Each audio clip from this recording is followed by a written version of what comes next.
në këtë betejë elektorale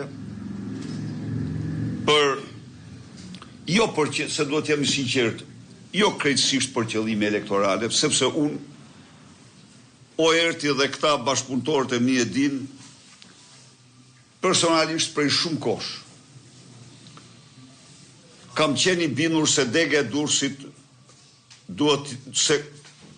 ky rreth duhet të ketë 2 degë.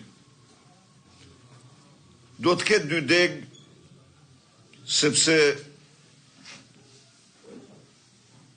populata e zonës Sukthit, ose të themi ndryshe, populata jashtë qytetit Durrësit është një popullat gjigande, shumë e madhe, dhe që fatmirësisht për shkak të pelqyeshmërisë lartë dhe të potencialeve që ka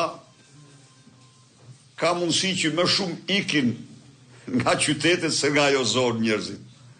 Pra, një zonë densisht e populluar, një zonë me popullat, dhe një situatë të tillë nuk e kemi në zonat tjera. Tiranën për shembull e kemi ndarë në shumë degë. Shkodra me Vaun e Denjës, me Malsinë e Madhe, me Pukën përsëri është më me përmasa. Po kështu Firi, sado që ka një popullat të madhe, por me ndarje në degë të Mallakastres, Patosit, Durrës e kishim ne këtë problem, doan që Sukthi dhe Durrësi ishin degë shumë e madhe, Anton.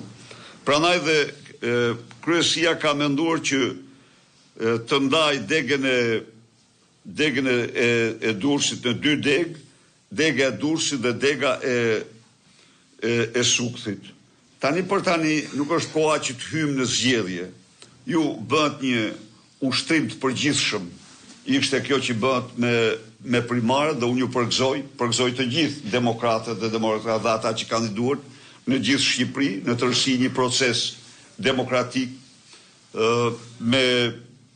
i cili ngjalli respekt në popullat, u ushtrua një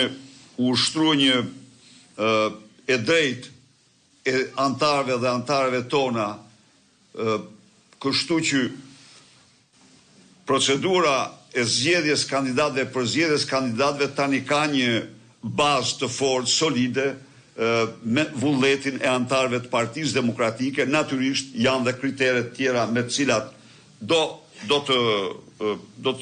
të shqyrtohen së bashku për të sjellur kandidaturat e përfaqësuesve të Partisë Demokratike dhe opozitës në mbar Shqipërinë. Por rikthehemi pak tek ndarja e degëve. Nuk ishte koha që të mund të hynim në zgjedhje për kryetar dhe kryesitë e degëve. U shfrytëzua një, domethënë, e drejtë e kryesisë për të komanduar dhe për të autorizuar provizorisht përkohësisht drejtuesit e ri të këtyre 2 degëve. Duhet të falenderoj Luanin për punën e çmuar që ka bërë, për kontributin që ka dhënë në të gjithë këtë proces. Respektoj plotësisht të drejtën e tij, si çdo drejtues dhe si çdo antar tjetër, për të kandiduar për deputet, dhe shpresoj se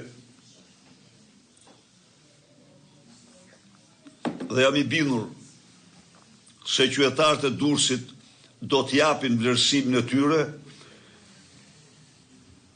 Po kështu, falenderoj dhe zotin Osman Stafa për gatishmërinë, një veteran i Partisë Demokratike i ditëve të para, i cili është ngarkuar të drejtojë degën e Sukthit.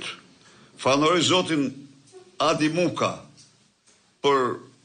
i cili merr detyrën e kryetarit të degës së Durrësit në këto përmasa, dhe që Oertin, i cili ka punuar me shumë përkushtim, me përkushtim të madh, dhe ecim në Durrës të sigurt. Çfarë synojmë ne këtu? Ne synojmë të vendosim në pjedestal vullnetin, fisnikrin, dinjitetin e qytetarëve të Durrësit. Të vendosin ata dhe jo bandat. Ky është gjithë fushata jonë. Dhe unë i garantoj se çdo njeri që do të ndërhyj në procesin elektoral në Durrës, jashtë proceseve jashtë ligjit, do të marrë ndërshkimin më ekzemplar se për çdo krim tjetër pas zgjedhjeve të 11 majit. Qytetarët e Durrësit duhet të votojnë jo sipas vullnetit gjushit, apo të kësaj, apo të asaj, apo të kësaj bande, apo të asaj bande, por duhet të votojnë sipas vullnetit tyre qytetarë të lirë, qytetarë mira vjeçar në këtë trev, në këtë vend, edhe jo të ndikoj kush. Jam shumë i sigurt se ne do e përmbushim këtë mision. Ne së bashku do ta bëjmë që durrësakët dhe durrësakët, qytetarë të mrekullueshëm, me një trashëgimi të shkëlqyer qytetare, njerëzore, me datën 11 maj, do të qëndrojë në krye të fitores Partisë Demokratike dhe Opozitës Shqiptare.